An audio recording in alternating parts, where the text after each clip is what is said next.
Buenos días, bienvenidos a todos. Mi nombre es Inés Fervaz, soy asistente de la Unidad Académica de Hematología y del Departamento Básico de Medicina. Y en el teórico del día de hoy vamos a estar hablando sobre la anemia ferropenía, el metabolismo del hierro y la anemia inflamatoria.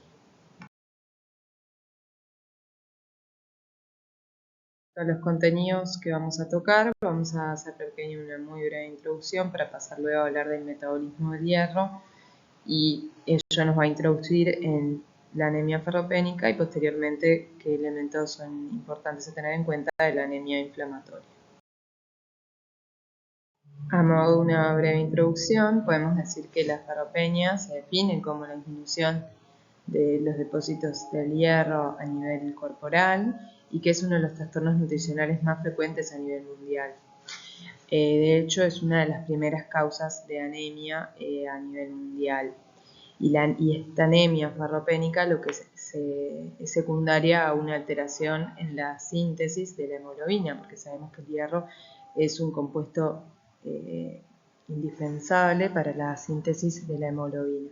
por lo cual la síntesis inadecuada de la misma termina llevando a la anemia. Es una anemia que principalmente afecta a niños y mujeres en edad fértil, pero que también se ve en otros rangos etarios, obviamente vinculado a distintas patologías, como vamos a hablar un poquito más adelante.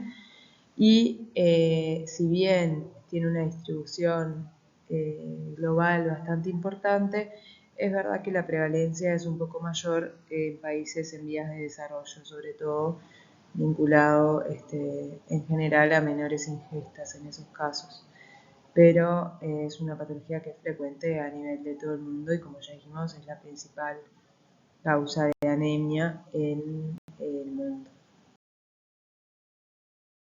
Para poder comprender tanto la anemia inflamatoria como la anemia ferropénica en sí, es clave conocer el metabolismo del hierro, y por eso vamos a comenzar este teórico hablando de él mismo.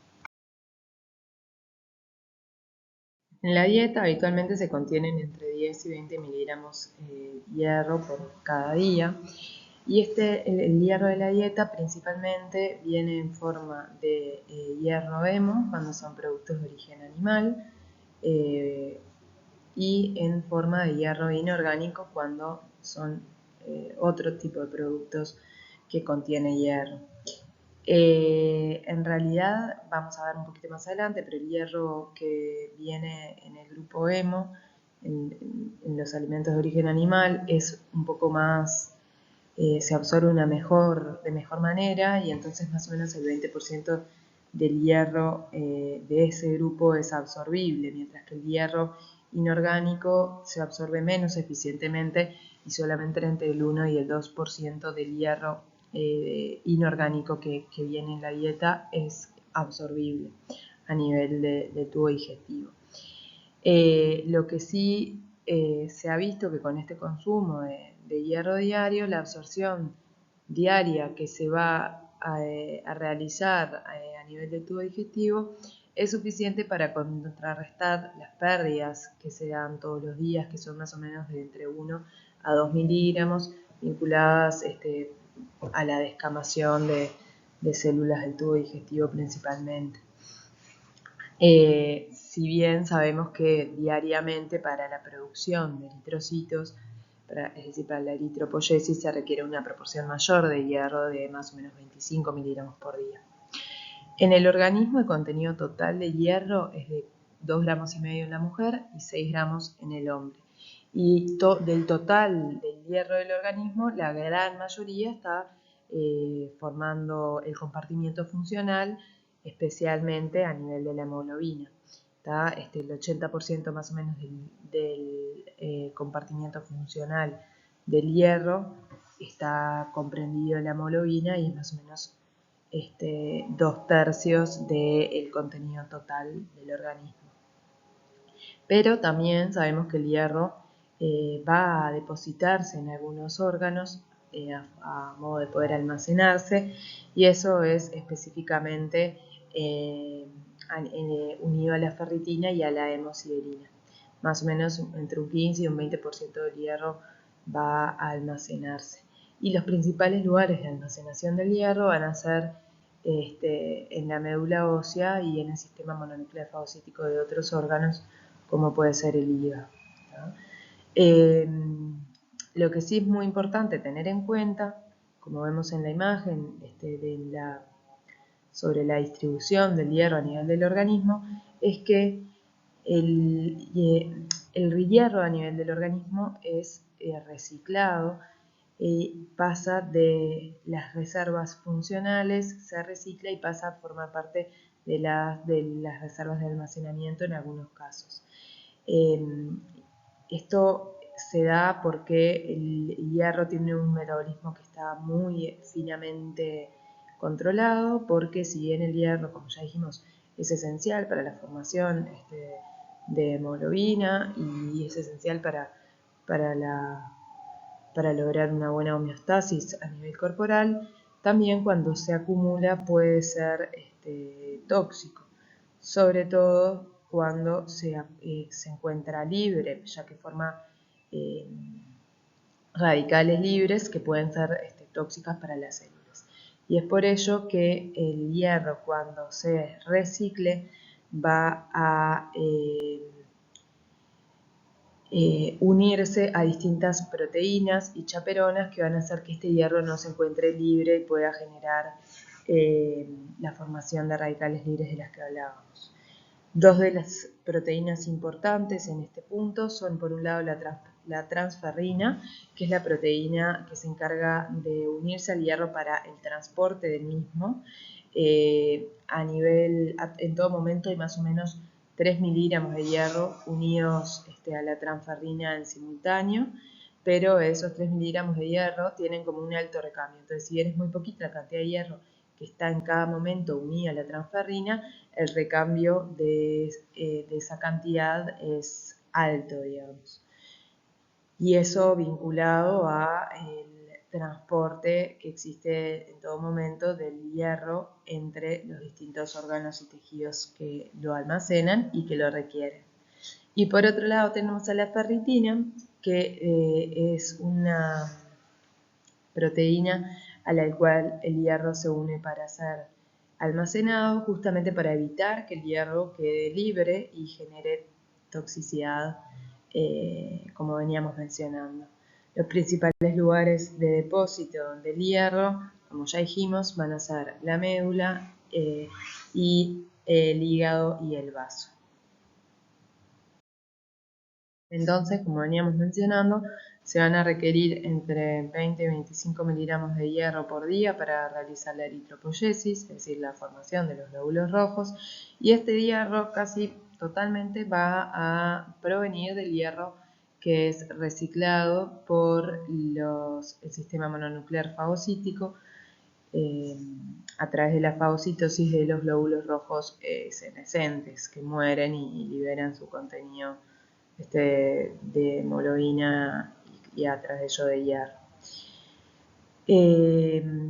Como decíamos, las pérdidas diarias van a ser mínimas y van a ser principalmente por descamación en la piel, en las mucosas del tubo digestivo, y en las mujeres en edad fértil va a haber unas pérdidas un poco mayores vinculadas a las menstruaciones, los ciclos menstruales, pero estas pérdidas en condiciones normales, cuando no hay ninguna alteración, suelen suplirse con la absorción diaria que tenemos de hierro y para la eritropoyesis se usa mayoritariamente el hierro reciclado. Como vemos acá, la distribución del hierro del organismo va a ser principalmente a nivel de la hemoglobina, en un 60%, un 10% va a formar parte también del hierro funcional, pero a nivel de la mioglobina, y el resto, más o menos un 30%, va a estar almacenado en hepatocitos y macrófagos reticuloendoteliales.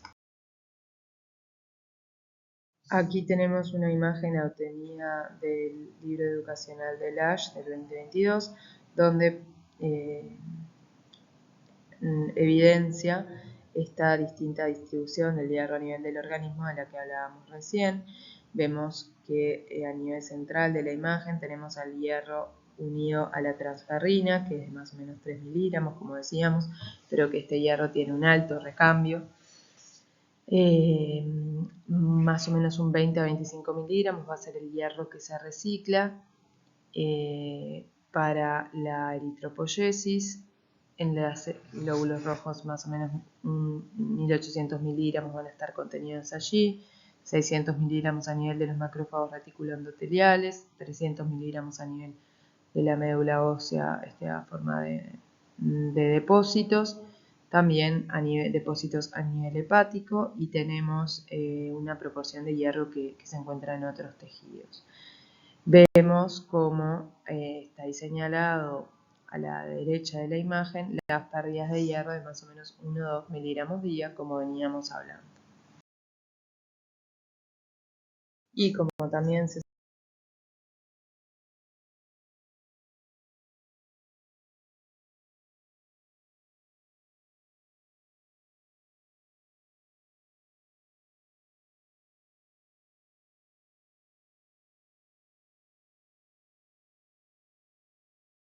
como veníamos mencionando, teniendo en cuenta que el hierro es esencial para el metabolismo de las células, pero que por otro lado puede ser muy tóxico cuando se encuentra en exceso y cuando se encuentra libre, es que las reservas totales del hierro tienen que estar muy bien reguladas a nivel del organismo. El balance del hierro se va a mantener principalmente al regular la absorción del hierro de los alimentos que se da a nivel del duodeno proximal, ya que no existen en realidad vías regulatorias para la excreción del hierro que limiten las pérdidas que mencionábamos que se dan secundarias a la descamación de células epiteliales, que decíamos eran más o menos de 1 o 2 miligramos, sino que cuando las reservas del cuerpo aumentan, la absorción del hierro a nivel del duodeno disminuye, y al revés, cuando las reservas corporales de hierro disminuyen, la absorción debería aumentar. Para comenzar a hablar de la absorción del hierro, lo que vamos a decir es que se conoce muy bien la absorción del hierro y sabemos que está influenciada por distintos factores, como pueden ser los depósitos de hierro que hay a nivel corporal, el grado de actividad de la eritropoyetina, que es la enzima que estimula la eritropoyesis, la producción de los glóbulos rojos, y por la presencia de inflamación a nivel del organismo. Entonces, los distintos factores van a tener distintas implicancias en la absorción del hierro. Como decíamos hoy, el hierro en la dieta va a venir principalmente de dos formas diferentes. El hierro hemo, que sabemos que es el hierro asociado a la protoporfirina, y el hierro no hemo, el hierro inorgánico. Y estos dos tipos de presentaciones van a tener distinta vía de absorción a nivel del intestino delgado. El hierro no hemo, como decíamos, principalmente está en alimentos que no son de origen animal, ¿tá? Se encuentran en otros tipos de alimentos como las legumbres, como en algunos cereales, y principalmente va a estar presente en forma férrica, y eso lo que implica es que requiera que se reduzca a un estado ferroso para poder ser absorbido. Esta transformación de la forma férrica a la ferrosa se da gracias a las ferroreductasas que están a nivel de la mucosa duodenal. Una vez que se da esta reducción, el hierro ferroso va a ser transportado al interior de las células por el transportador de metales divalente 1, que si ven acá en la imagen se encuentra a nivel de la membrana apical de la célula entérica y está dibujado con color verde. Esta absorción va a ser bastante variable, va a ser bastante ineficiente, como mencionábamos previamente, y solo el 5% de el hierro que viene en forma no hemo va a poder ser absorbido adecuadamente. Hay algunos factores que podrían favorecer esta absorción, sobre todo con qué otros alimentos se consuma ese hierro. Por ejemplo, es muy frecuente la mejora de la absorción cuando se utiliza, cuando se consume en concomitancia con alimentos que contengan vitamina C, por lo cual puede que escuchen eso en la clínica también, pero sabemos que la absorción va a ser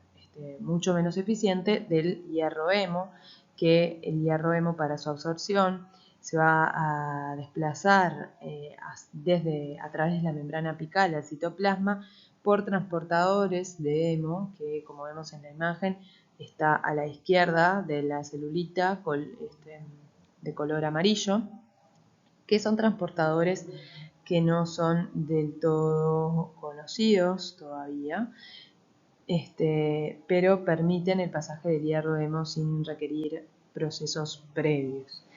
A nivel del citoplasma, el hierro hemo se va a metabolizar para liberar el hierro en su forma ferrosa. Recordemos que el hierro no hemo había sufrido de la reducción a nivel de la membrana apical del enterocito, por lo cual cuando ingresa ya está en forma ferrosa, y es la forma ferrosa la que después va a tener distintos destinos, como vamos a ver en la próxima diapositiva, pero que principalmente puede unirse o se forma una reserva común de hierro ferroso que podrá ser almacenado o utilizado por otras células del organismo. Y como ya decíamos previamente, esta es una forma de absorción que es mucho más eficiente, y hasta el 20% del hierro que ingresa al organismo, hierro hemo, va a ser absorbido.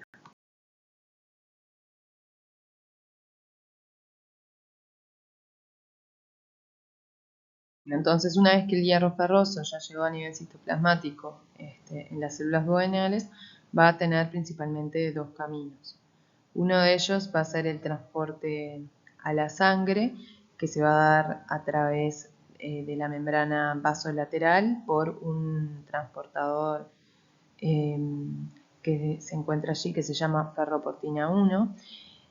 que la ferroportina se acopla a una oxidación del hierro, de hierro ferroso a hierro férrico, para que el hierro férrico pueda unirse de forma eficiente a la transferrina. Y para ese proceso va a estar involucrada también la efastina, que también se encuentra en la membrana vasolateral y va a permitir esta oxidación. Y el otro camino es que el hierro ferroso se deposite a nivel de las mucosas. Como vimos, hay varios transportadores importantes en el proceso de la absorción del hierro, y hay que tener en cuenta que estos transportadores no están únicamente en las células de los eritrocitos, sino que tanto el transportador de metales divalente 1 como la ferroportina se encuentran muy distribuidos ampliamente a lo largo de todo el organismo, y van a participar del transporte del hierro, pero no solo de los tejidos a la sangre, sino que también, no solo del duodeno a la sangre, sino que también el transporte en otros tejidos. Por ejemplo, el transportador de metales bivalente 1 va a estar mediando en la captación de hierro a nivel de los eritrocitos de la médula ósea para la producción de hemoglobina, y también, por ejemplo, la ferroportina va a tener un rol importante al liberar las reservas de hierro desde el hígado desde el hígado a nivel de los macrófagos, ¿sí? Pero hay una proteína que va a ser clave en toda la homeostasis del hierro, que es la hepcidina. La hepcidina es un péptido que está circulando a nivel del organismo y que es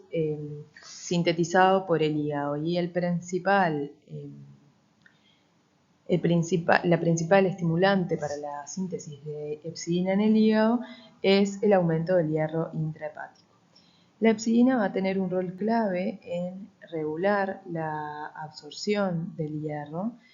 ya que va a unirse a la ferroportina como vemos acá en la imagen, vemos que la hepcidina inhibe a la ferroportina al unirse a la misma y produciendo la endocitosis de la ferroportina y posterior degradación en el endosoma de la ferroportina. Así lo que va a hacer es inhibir la transferencia del hierro desde el enterocito al plasma y así lo mismo va a pasar. ¿Se acuerdan que decíamos que la ferroportina está en los macrófagos a nivel tisular, también es clave para la liberación de los depósitos de hierro de los macrófagos a nivel tisular, y la hepcidina también va a unirse a la ferroportina de esos macrófagos. Entonces, la hepcidina al unirse a la ferroportina tanto de los macrófagos de las células duodenales como de los macrófagos, va a unirse a la ferroportina de los macrófagos en los tejidos de depósito. Así va a inhibir la liberación del hierro desde los dos lugares, tanto de los depósitos en los macrófagos como del hierro recién absorbido, digamos, a nivel de los enterocitos.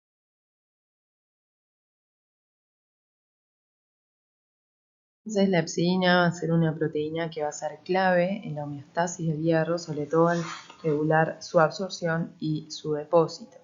Y cuando la hepcidina se encuentra en niveles elevados, la absorción del hierro a nivel del tracto digestivo va a inhibirse, y también va a inhibirse la liberación del hierro desde los hepatocitos y los macrófagos, es decir, la liberación del hierro de reserva.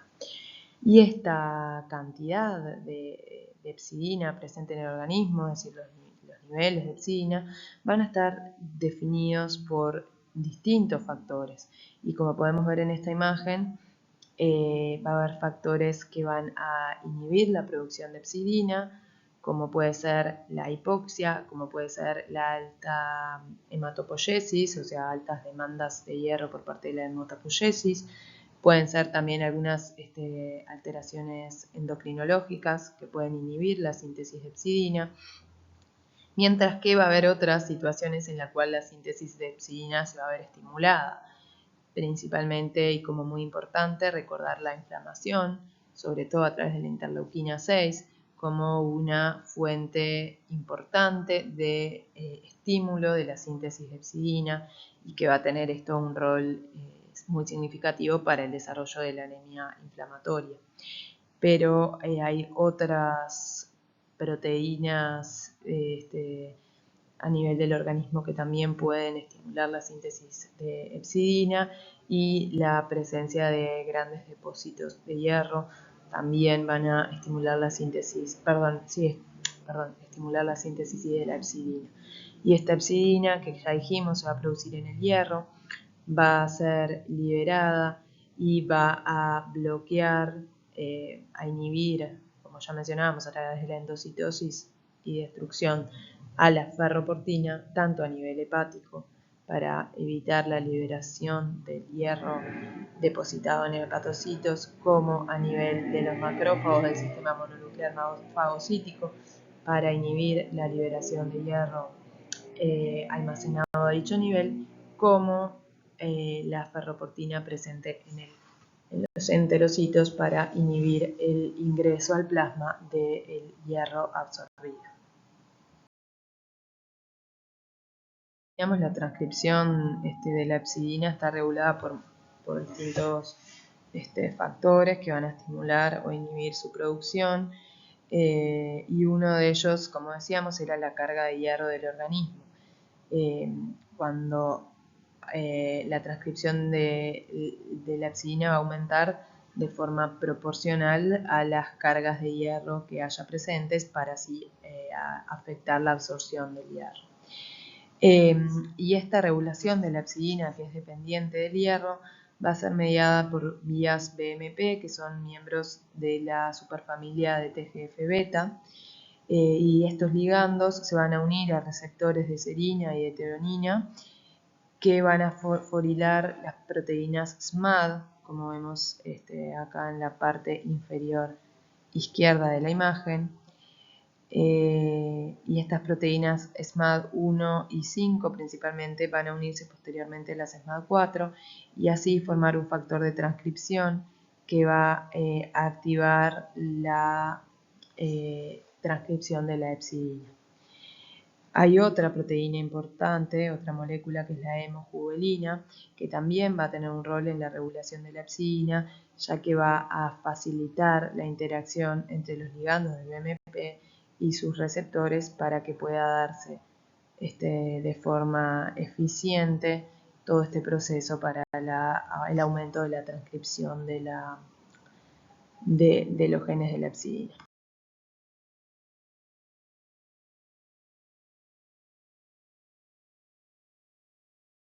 Pero como decíamos posteriormente, la mayor parte del hierro que va a ser utilizado, sobre todo en el principal consumo de hierro que tiene el organismo, que es la eritropoyesis de la médula ósea, va a provenir del reciclado interno del hierro,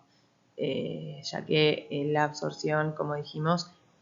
la absorción diaria va a suplir las pérdidas diarias que hay, pero para el consumo diario,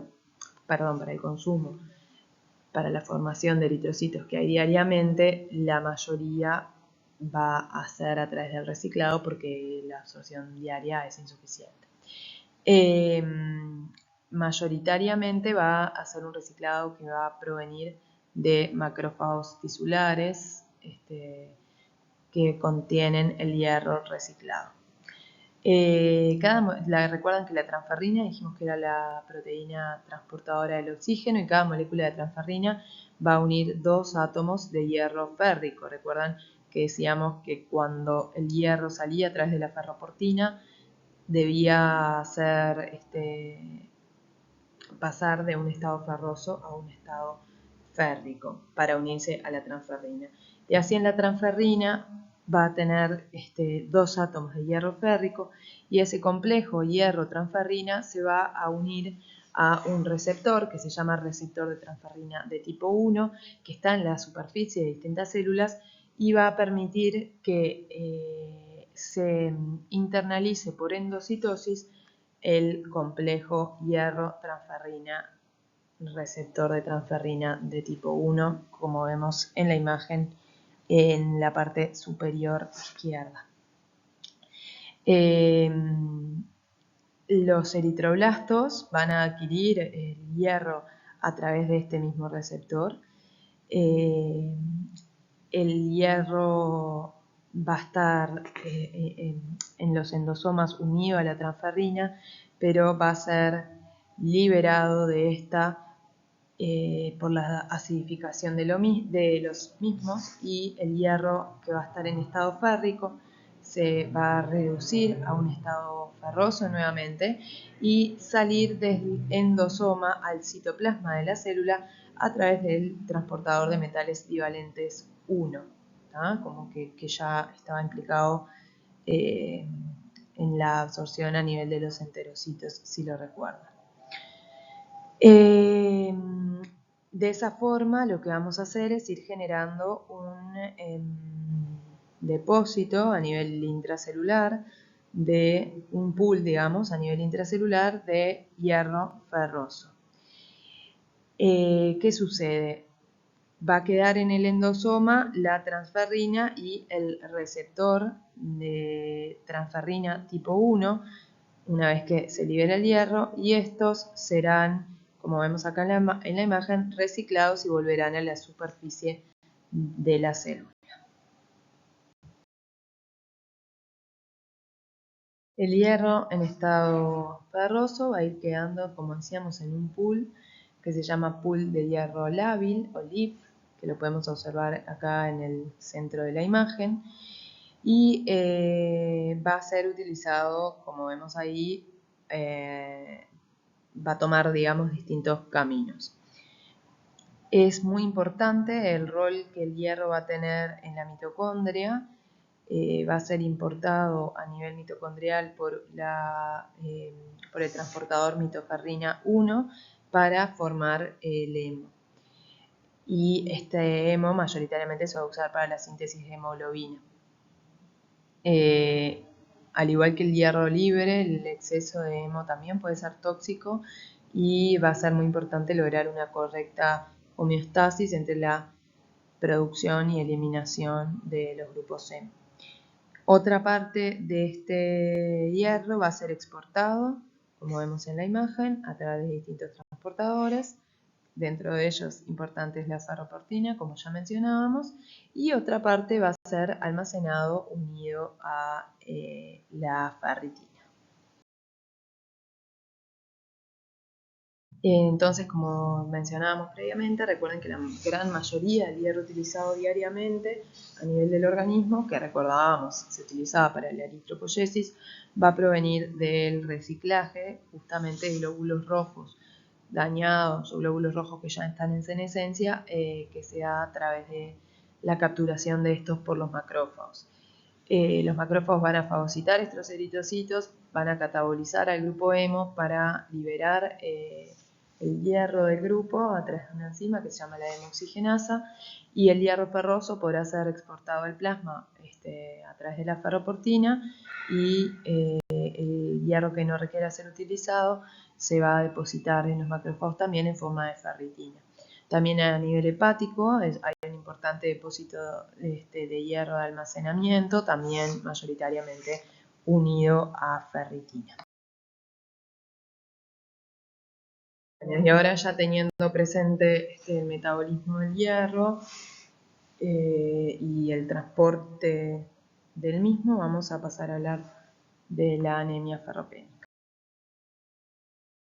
Vamos a comenzar hablando de cuáles son las características clínicas de un paciente con anemia ferropénica. Lo primero que vamos a mencionar es que el paciente, según la severidad de la anemia, va a presentar distintos elementos del síndrome funcional anémico. Como ustedes ya saben, el síndrome funcional anémico va a traducir, es un síndrome que tiene bastante clínica, bastante heterogénea, que va a hacer traducir o ser sugestivo de anemia, que va a ser de distinta entidad según la severidad de la anemia que tenga nuestro paciente y la tolerancia a esa anemia que tenga nuestro paciente, que la tolerancia también puede cambiar según sea una anemia de aparición más aguda o se trata de una anemia más crónica, y mucha de la clínica vinculada a este síndrome funcional anémico, como ustedes ya saben, responde a mecanismos compensatorios que tiene el organismo para redistribuir a órganos vitales el transporte de oxígeno en la sangre. El paciente puede presentarse con astenia, con fatigabilidad muscular, puede presentar cefalea, puede presentar fosfenos, puede presentar acufenos, y en los casos más severos va a presentar disnea, puede en algunos casos muy severos presentar dolor torácico. Al examen físico van a ser pacientes que van a tener palidez cutáneo-mucosa, que eso es a lo que nosotros le llamamos anemia clínica, y responde a la redistribución justamente del flujo sanguíneo a órganos vitales. Van a tener en muchos casos taquicardia. El paciente a veces puede presentar clínicamente palpitaciones como un síntoma también importante. En cuanto a síntomas vinculados a la ferropenia, porque el síndrome funcional anémico, ya dijimos, responde a la anemia y es inespecífico de cuál es la causa de la anemia. O sea, cualquier paciente con anemia, independientemente de la causa de la misma, va a tener distinto grado de síndrome funcional anémico. Pero los pacientes con anemia ferropénica van a tener también otro grupo de síntomas que va a ser vinculado a la ferropenia. Estos van a ser la coiloniquia, que son las alteraciones a nivel de las uñas. Pueden tener coiloniquias como el mayor grado, donde la uña queda como hundida. Tienen una foto ahí que lo muestra. Puede haber queilosis angular, que quiere decir lesiones en la comisura de la boca. Puede haber cambios atróficos a nivel de la lengua, sobre todo la lengua depapilada en los bordes. En la próxima slide van a ver que van a tener fotos de todo esto. Pueden tener síndrome de piernas inquietas, como algo ya menos frecuente, caída del cabello. En algunos casos pueden tener alteraciones a nivel de la mucosa gástrica y el hábito de pica, que recuerden que es la ingesta de elementos que no son alimentos, digamos, o que no poseen características alimenticias, como por ejemplo hielo, es como el más tradicional. Y lo tercero que va a haber que buscar en estos pacientes va a ser síntomas vinculados a la causa de esta ferropenia. Vamos a buscar síntomas vinculados a pérdidas sanguíneas, según la edad, pensar qué tipos de pérdidas pueden ser. Por ejemplo, es una mujer joven en edad fértil con menstruaciones abundantes, o es una mujer más añosa, posmenopáusica, o un hombre, tiene sangrados digestivos. Vamos a tener que buscar la presencia de síntomas vinculados a la causa. En este caso no sería síntomas, pero sí cuál es la condición fisiológica de ese paciente, si está embarazada, por ejemplo, si es un niño pequeño en desarrollo. Todos esos elementos que nos hagan pensar en la causa, ¿sí? Tiene alteraciones digestivas con la ingesta de algunas comidas, por ejemplo. Todos los síntomas que nos puedan orientar a la causa.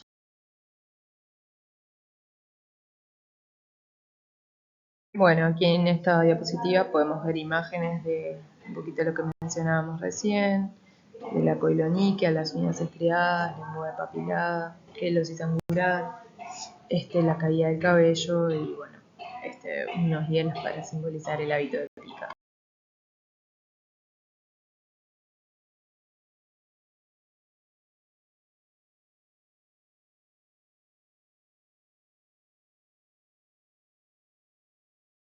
Principalmente el diagnóstico de anemia ferropénica se va a basar en los estudios analíticos o de paraclínica que nosotros le damos al paciente. Si bien, como vamos a ver más adelante, hay clínica sugestiva que nos va a orientar a nuestro planteo diagnóstico, el diagnóstico va a terminar siendo paraclínico. Lo que vamos a observar en la paraclínica a nivel del hemograma va a ser la presencia justamente de anemia, que como ya saben la anemia está definida por un descenso en los niveles de hemoglobina para determinada edad, sexo, condición fisiológica y situación geográfica, digamos, de ese paciente. Y en el hemograma vamos a constatar este descenso del nivel de la hemoglobina y del hematocrito para nuestro paciente, teniendo en cuenta los puntos de corte que éste requiera.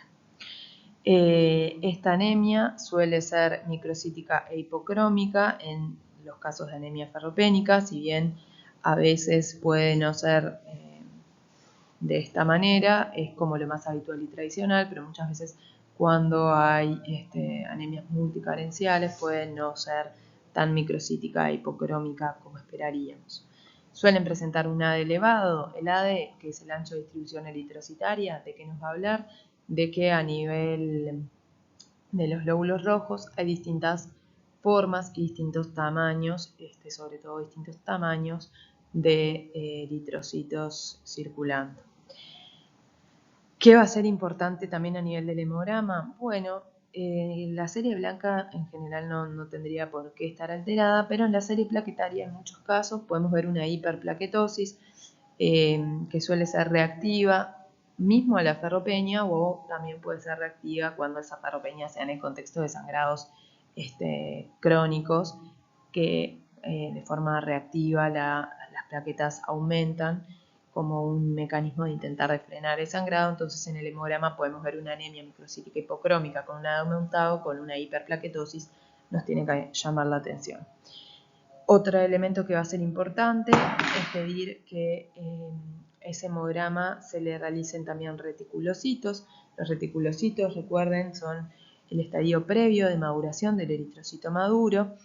y nos va a brindar información importante sobre si esta anemia es regenerativa o arregenerativa. Como ya vieron en teóricos previos de introducción a las anemias, nos va a permitir clasificar de esta forma a la anemia y que en este caso esperamos que los reticulocitos sean bajos, ya que se trata de una anemia arregenerativa porque lo que hay es una falta de generación de glóbulos rojos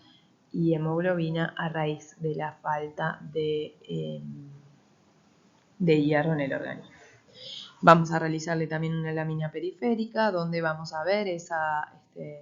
anisopoiquilocitosis y lo que vamos a ver también va a ser la hipocromía. La hipocromía que va a traducir una disminución de la hemoglobina corpuscular media. Además, vamos a estudiar el metabolismo del hierro. Para esto vamos a necesitar no solo el valor de ferritina, sino que también el valor de la sideremia, de la transferrina y el índice de saturación de transferrina.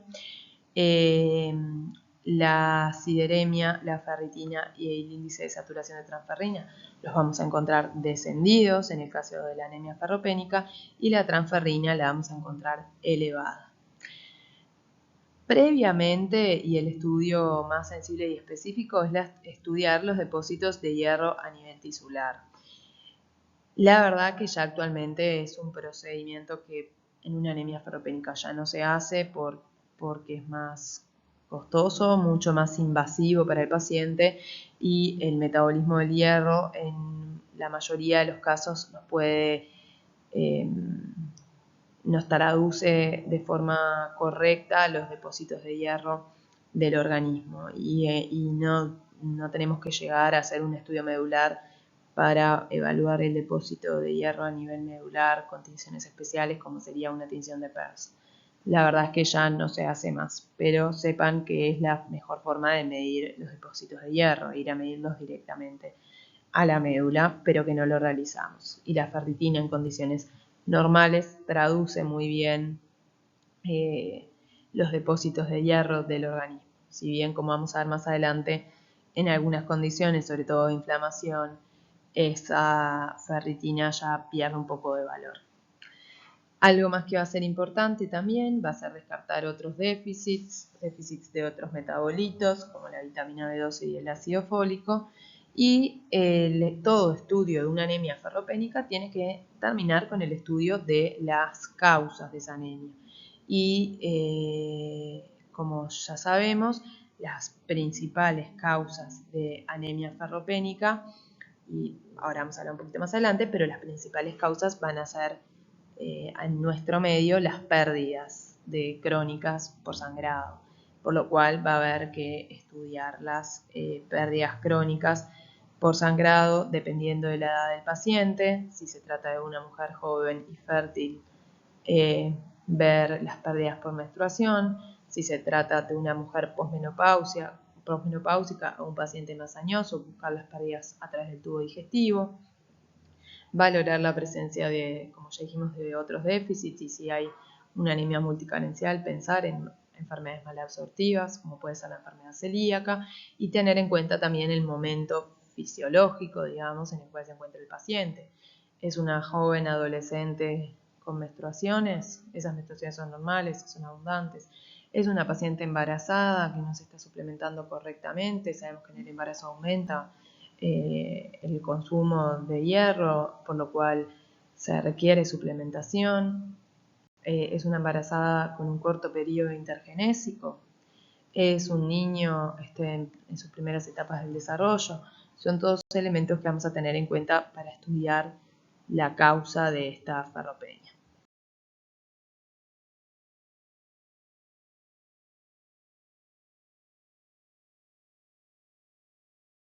Acá tenemos un extendido de lámina periférica de una anemia ferropénica, donde podemos ver que hay una marcada anisopoiquilocitosis, es decir, que los glóbulos rojos son todos de distintos tamaños, con distintas formas también, y llama poderosamente la atención el aumento del halo blanco central,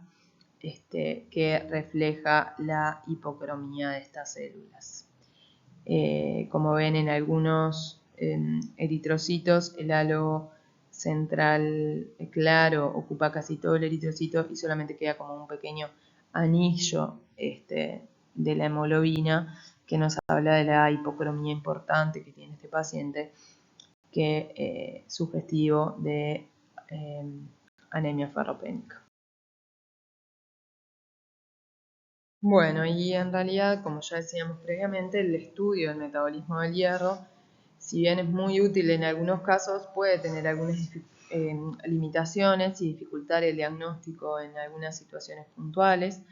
En realidad, cuando no hay inflamación a nivel del cuerpo, la ferritina traduce de forma correcta los depósitos de hierro en el organismo. Pero sabemos que la ferritina puede comportarse como un reactante de fase aguda, y eso puede hacer que falsee sus resultados en algunos casos. Es como bastante discutido el punto de corte de ferritina para definir la ferropenia, teniendo en cuenta la edad del paciente, la condición fisiológica del paciente, el sexo del paciente, varía un poco según distintas guías, pero en términos generales podemos decir que una ferritina menor a 30 microgramos por litro tiene una sensibilidad de 92 y una especificidad del 98% para definir la presencia de ferropenia. Pero cuando el paciente está inflamado y que sabemos que la ferritina se va a comportar como un reactante de fase aguda y va a aumentar, hay que tener en cuenta no solo la ferritina, sino también el índice de saturación de transferrina. Y cuando tenemos una ferritina que es menor a 100, con un índice de saturación de transferrina menor a 20 en un paciente que tiene inflamación, por ejemplo, por una enfermedad inflamatoria crónica, por una enfermedad autoinmune, por ejemplo, por un cáncer que puede tener inflamación, esta combinación de ferritina menor a 100 y índice menor a 20 es la que nos va a hablar de la presencia de ferropenia en este paciente. Acá tenemos una tablita que nos muestra distintos estudios que nos van a permitir diferenciar una anemia por ferropenia versus una anemia inflamatoria. Vemos que está la ferritina, la sideremia, los índices de saturación de transferrina, muy importante. Los parámetros eritrocitarios a veces no nos van a aportar tanto, y acá abajo van a ver que es uno de los estudios que ponen es la medición de la epsidina, que es real, que se han hecho muchos estudios intentando lograr hacer medición de epsidina, porque nos brindaría sin duda una información clave en este caso para poder diferenciar un tipo de anemia de la otra, pero es algo que todavía no ha llegado a la práctica clínica, sino que está en etapas investigacionales. No se utiliza en la práctica clínica habitual la medición de la epsidina para poder diferenciar estos dos tipos de anemia. Es meramente algo investigacional por ahora.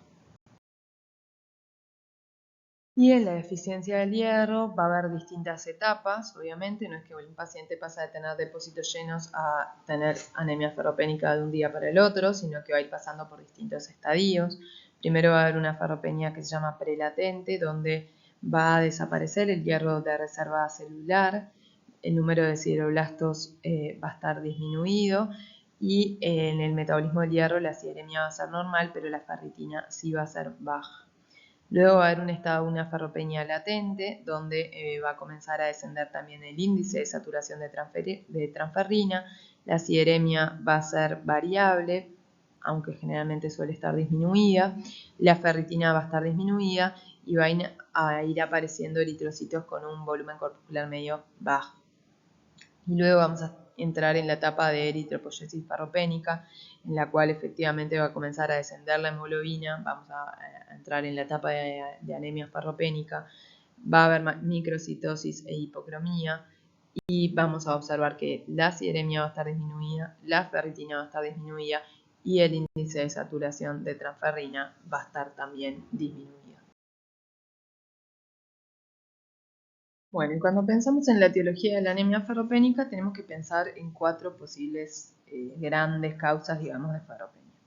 Por un lado, tenemos la ausencia de la dieta, que la ausencia de la dieta sabemos que es una causa poco frecuente de hierro, sobre todo en los países de ingresos medios a alto.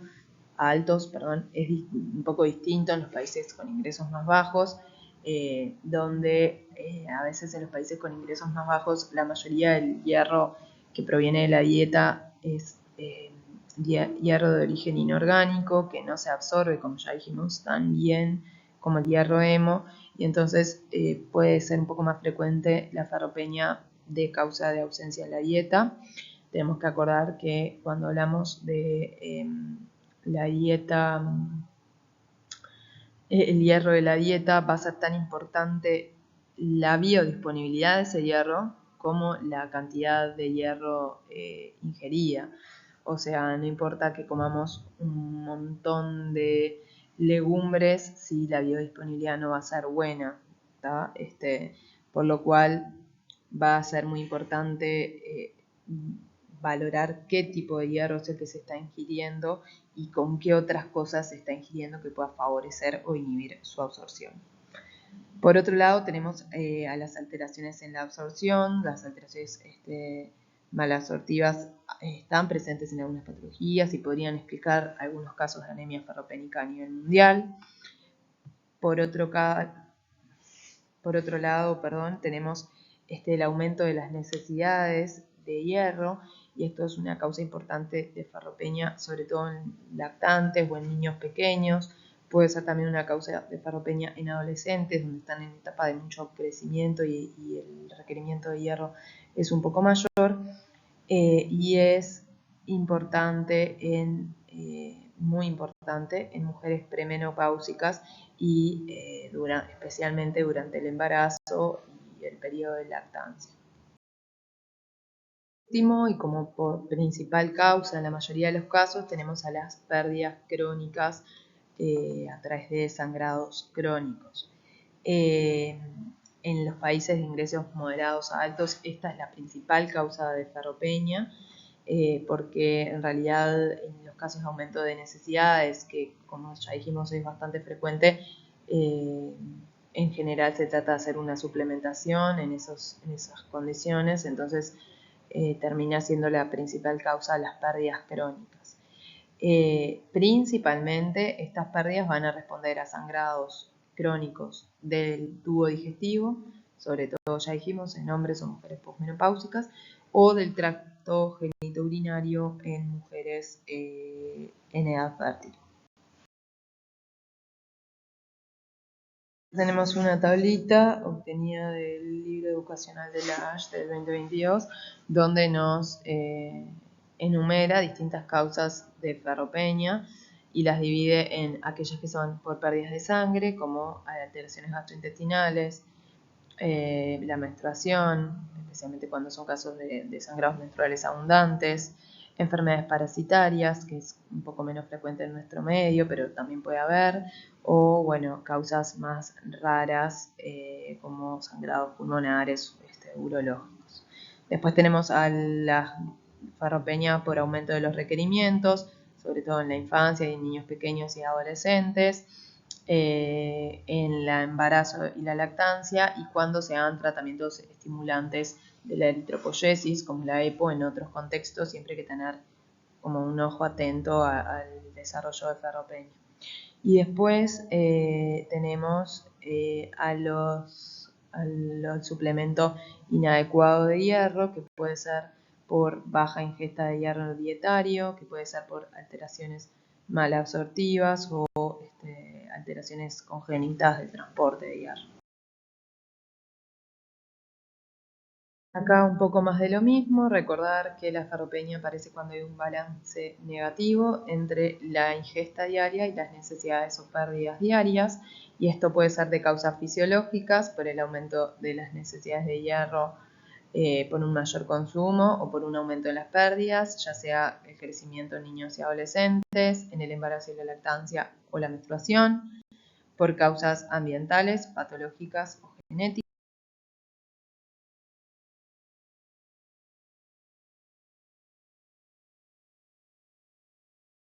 Destacando aquí las causas patológicas que pueden ser de procesos patológicos variados, muy variados y diversos, como pueden ser hemorragias digestivas, que son la causa más frecuente en hombres y mujeres posmenopáusicas, como veníamos diciendo, y responden a hemorragias crónicas secundarias a lesiones a nivel del tubo digestivo, que pueden ser de causa maligna, como carcinomas de colon, neoplasias de tubo delgado o carcinoma gástrico, o de causas benignas, como las úlceras peptídicas, las varices gastroesofágicas, la diverticulosis, patologías hemorroidales, la presencia de angiodisplasia. Después, causas patológicas ginecológicas, por hemorragias ginecológicas, sobre todo por la presencia de fibromatosis o neoplasias uterinas. Otras causas patológicas que no son por sangrado, sino por mala absorción, en este caso, la enfermedad celíaca, la infección por Helicobacter pylori, la gastritis atrófica y, muy importante, que cada vez vemos más en la práctica clínica, la presencia de intervenciones quirúrgicas digestivas que afectan la absorción a través de, por ejemplo, seccionar el duodeno o realizar procedimientos que afecten la zona del tubo digestivo que favorece la absorción del hierro. Y por otro lado tenemos a las vasculitis. La donación excesiva de sangre, la verdad que es bastante poco frecuente que haya una anemia por esta causa, pero bueno, también es algo a preguntarle a los pacientes. Y las causas genéticas, sobre todo con alteraciones genéticas que afectan la transcripción de distintos componentes claves para la absorción del hierro, son bastante menos frecuentes, pero existen. Para mencionar a grandes rasgos algo de tratamiento, el tratamiento en la anemia ferropénica se va a basar en 3 pilares: un tratamiento etiológico, un tratamiento sintomático y un tratamiento en algunos casos preventivo. El tratamiento etiológico se va a basar en eliminar la causa de la ferropenia, cuando sea posible eliminarla. Por ejemplo, encontrar la causa de la hemorragia digestiva, intentar de controlarla, encontrar la causa de la hipermenorrea y tratarla.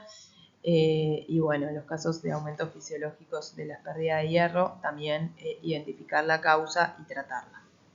si es posible. En cuanto al tratamiento sintomático, el objetivo va a ser aumentar la hemoglobina y completar los depósitos de hierro para así mejorar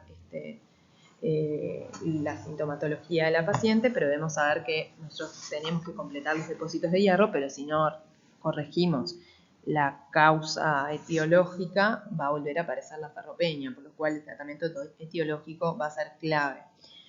Para completar los depósitos de hierro y para aumentar la hemoglobina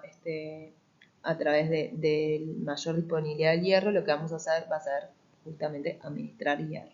que puede hacerse por 2 vías: por vía oral, especialmente a través de sales ferrosas, con una dosis de entre 100 y 200 miligramos de hierro elemental por día,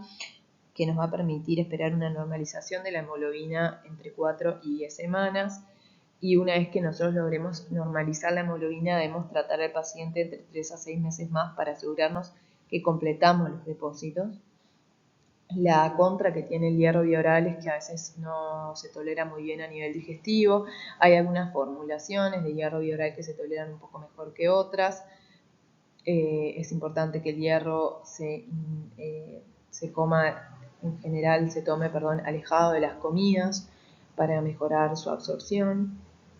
Hay algunas formulaciones que permiten tomarlo junto con las comidas, lo cual hace que se tolere un poquito mejor, pero el principal problema que tenemos con el hierro vía oral es justamente la intolerancia digestiva que puede generar.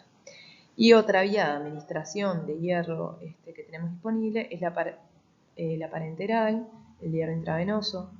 que puede utilizarse cuando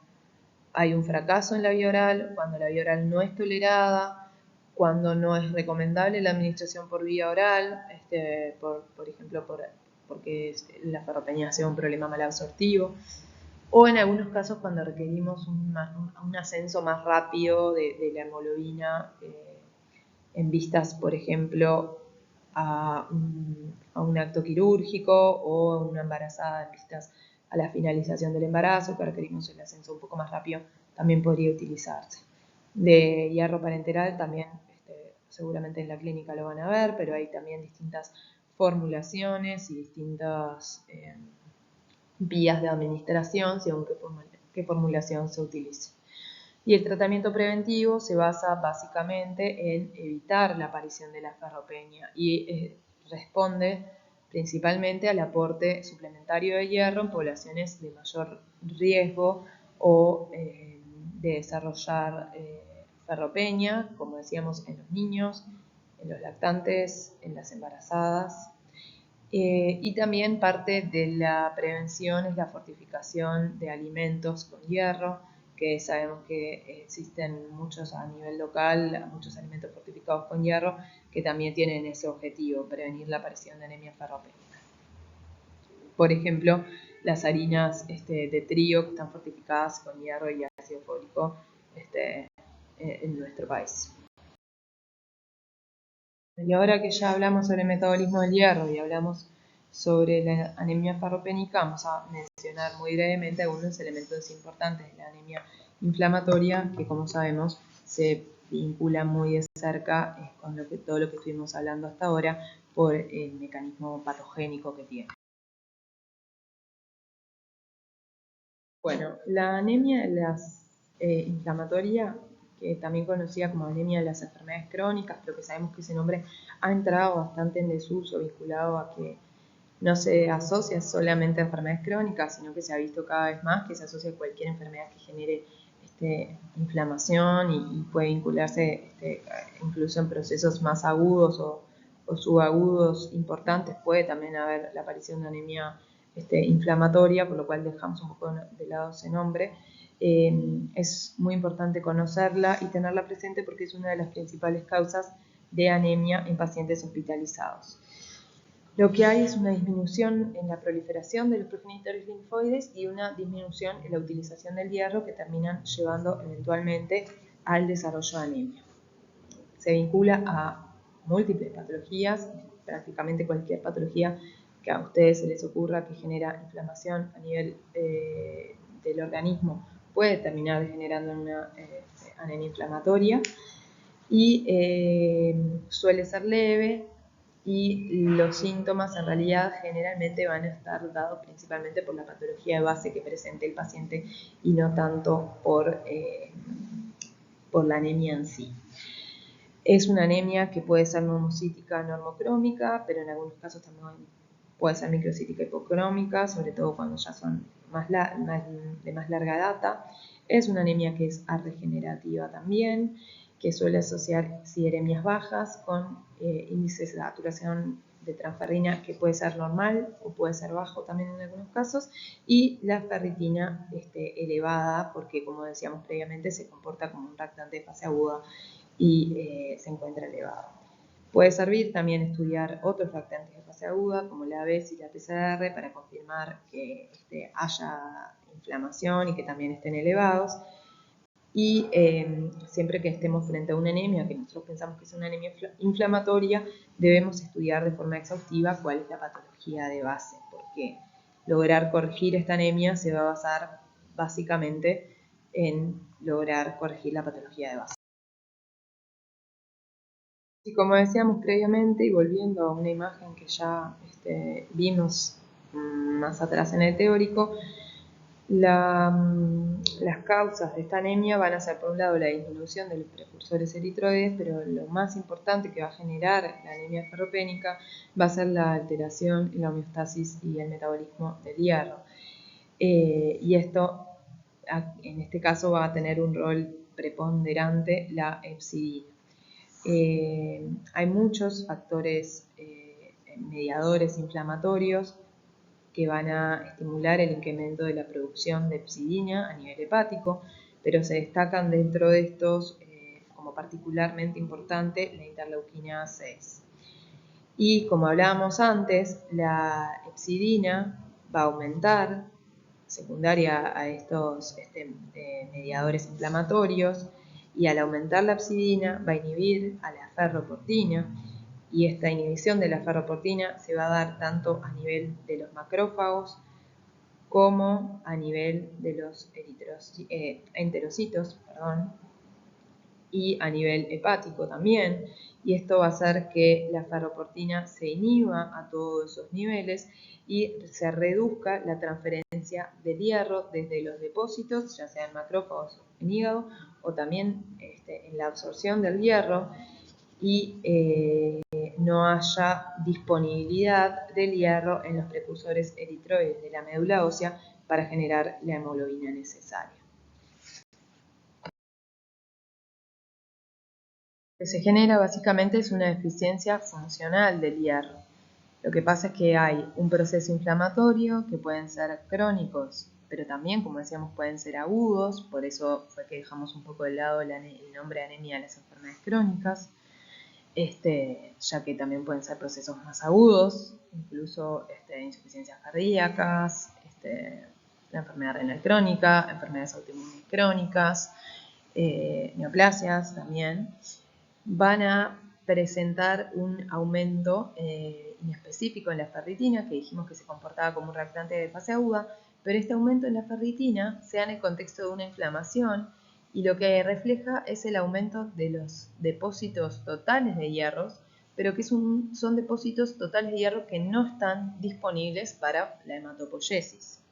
¿Y por qué no están disponibles para la hematopoiesis? Por lo que veníamos hablando, porque va a haber un aumento en la hepcidina vinculado a muchos de estos mediadores inflamatorios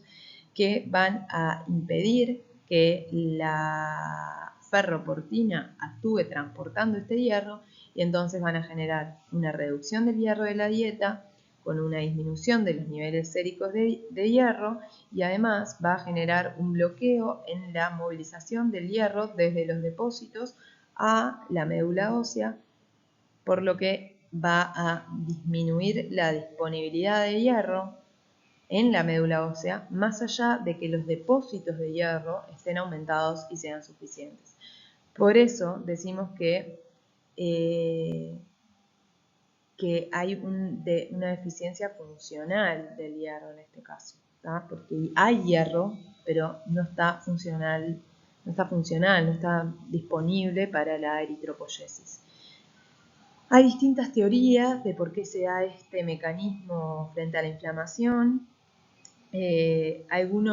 Una teoría plantea que podría ser un mecanismo de defensa del organismo para restringir el acceso al hierro a algunos patógenos que dependen de él para su proliferación y supervivencia, o también para restringir el acceso del hierro, por ejemplo, a células tumorales, pero son teorías y no está confirmado de forma certera cuál es el origen de esto. Bueno, y acá vamos llegando al final de nuestro teórico, en el cual, como en suma, podemos decir que la anemia ferropénica es una de las principales causas de anemia a nivel mundial y que la anemia inflamatoria es la principal causa de anemia en pacientes hospitalizados. Hablamos del metabolismo del hierro y en el metabolismo del hierro la importancia de los distintos transportadores, como el transportador de metales bivalente 1, la ferroportina, pero también muy importante el rol que tiene la hepcidina en mantener correctamente la homeostasis del hierro y el rol que juega la hepcidina en el desarrollo de, por ejemplo, la anemia inflamatoria. Hablamos brevemente de las causas de anemia ferropénica, el estudio que se requiere para llegar al diagnóstico a través del metabolismo del hierro y luego hacer estudio dirigido a las causas, ya sea con endoscopías digestivas, con ecografías ginecológicas, con valoración por distintos especialistas. Hablamos a grandes rasgos de que necesitamos tratar la ferropenia desde un punto de vista global, en el cual no solo repongamos el hierro, sino que también tratemos la etiología de esa ferropenia y en algunos casos se requieren prevención para el desarrollo de ferropenia y mencionamos el rol que tiene la hepcidina para el desarrollo de la anemia inflamatoria y como se mencionó también siempre la importancia de estudiar correctamente cuál es la causa de esta anemia inflamatoria para poder tratarla adecuadamente.